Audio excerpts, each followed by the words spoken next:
Don't forget to subscribe Storytime Mia Hub so you can watch more different fantasy videos. Ang alamat ng santol. Noong unang panahon, sa isang maliit na baryo sa Pilipinas, may isang batang lalaki na ang pangalan ay Tomas. Siya ay matalino, ngunit kilala sa kanyang masamang ugali.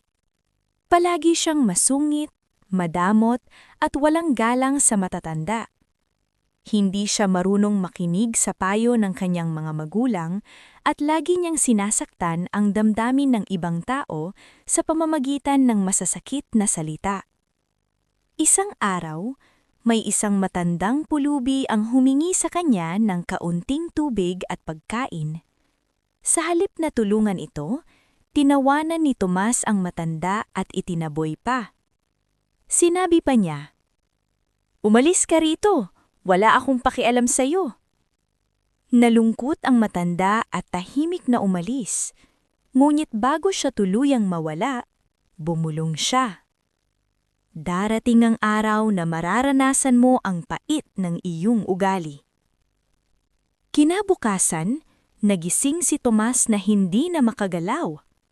Unti-unti, ang kanyang katawan ay naging kahoy, ang kanyang balat ay naging makapal at magaspang, at ang kanyang puso ay tumigas na parang bato. Maya-maya, siya ay tuluyang naging isang punong santol sa gitna ng bakuran. Ang mga bunga ng puno ay matigas ang balat, at kapag natikman, may asim at kapaitan, katulad ng ugali ni Tomas noong siya ay bata pa.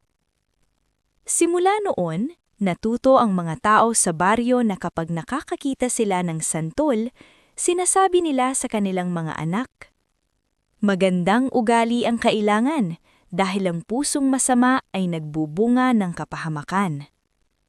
Ang gintong aral, ang masamang ugali at kawalan ng kabutihang loob ay nagbubunga ng kapahamakan. Ang mabuting puso ay laging nagdudulot ng magagandang bunga. Please support Storytime MIA Hub by clicking the subscribe button and giving it a like. Thank you.